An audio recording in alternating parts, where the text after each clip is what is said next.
Alex Brooker has revealed the one request he received from his two daughters after appearing on The Masked Singer. The broadcaster appeared on the recent series of the ITV competition alongside the likes of Melody Thornton, Lorraine Kelly, Julia Sawalha, Dionne Warwick, and Danny Jones. Having performed as Bigfoot, fans of Brooker, 39, had started to speculate over who was behind the character. Sailing through each week, Alex went on to land second place, just behind McFly singer Danny Jones, who was crowned the champion. But his two daughters couldn't comprehend that their dad was the voice and person behind the elaborate costume.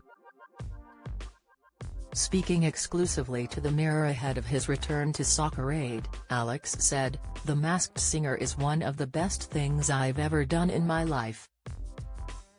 It's the most fun, it's the most bonkers, lovely show, everyone who works there is amazing.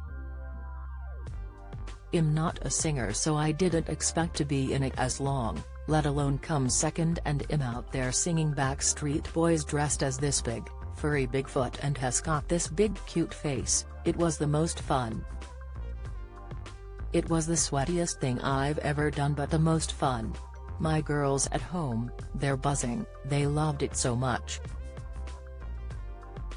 Their faces, when we watched it on the Sunday and I was revealed, they loved it. They were howling, it was just the best thing ever to them that their dad was Bigfoot. They've asked me to wear the costume on the school run. I've had to explain that I don't get to take it home and not really conduce to safe driving if I'm honest with the paws and the feet. It was something amazing to be a part of, and I can't believe I came second."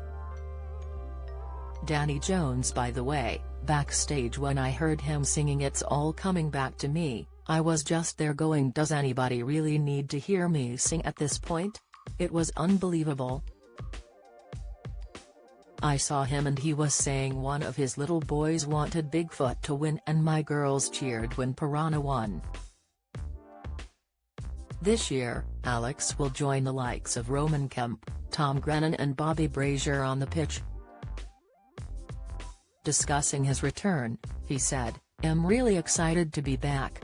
I'm so lucky to have been asked to play the past 2 years, this will be my third Soccer Aid and I've loved every second of being part of it.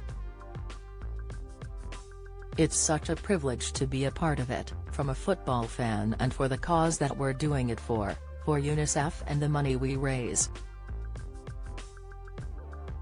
Soccer Aid has raised over an eye-watering £38 million for UNICEF UK since it kicked off in 2006. But this year, Alex jokes he's hoping to get a touch on the ball, having missed it last year.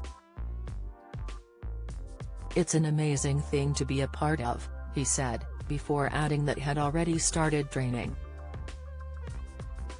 The star revealed he'd started training in February and hopes to be in a good place. He joked, "I'll still have the one leg, but it is what it is." The broadcaster admits having a personal trainer in Leeds, West Yorks, but struggled to find the time to throw himself into it.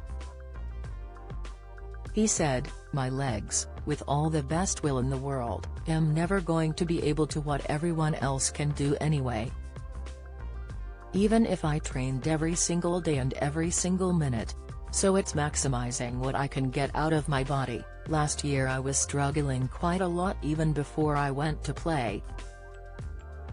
"You could see when I watched it back, I was in a little bit of pain." Alex was born with birth abnormalities of his hands and arm and a twisted right leg. When he was a baby, the star had to endure an amputation of his leg. Nowadays, he wears a prosthetic leg. Reflecting on his experience playing at the match, he commented, "From a football fan point of view, you're there, training and playing alongside not just footballers but some of the greatest that have ever done it.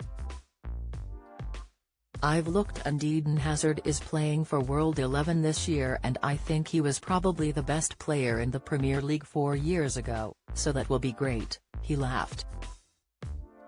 But this year, Alex has the likes of Jill Scott and Joe Cole on his team as England battles it to be crowned the champions. Last year, Alex visited the Zaatari refugee camp in Jordan with UNICEF to see how the vital funds raised help people.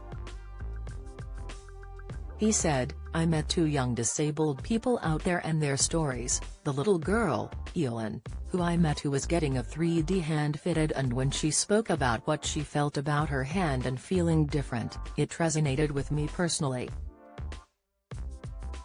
It's what I went through as a child.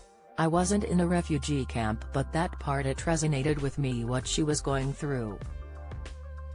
But Soccerade is much more than a game of football in front of millions of people and playing with some of the biggest names." Over the years, the event has smashed boundaries and raised awareness of diversity. "That's another thing that's happened from being seen on Soccerade and playing, young disabled people who see me there and feel represented," he said. Alex continued, "I've had messages from parents of disabled children and disabled children themselves saying seeing me out there and trying my hardest and stuff like that. I don't think there's anything more that I could possibly achieve." Although Brooker jokes about the lack of contact he had with the ball last year, he gushed over the fact that being on the pitch in front of millions of people was enough to help inspire young people with various disabilities. Although he has achieved various levels of success and impact, Alex states that various points of his career will never compare to the visibility of being part of Soccerade. Soccerade for UNICEF 2024 takes place on Sunday 9th June at Stamford Bridge, London.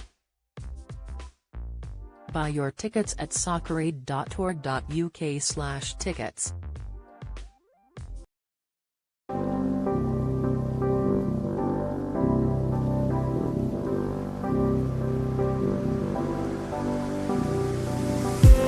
I just need some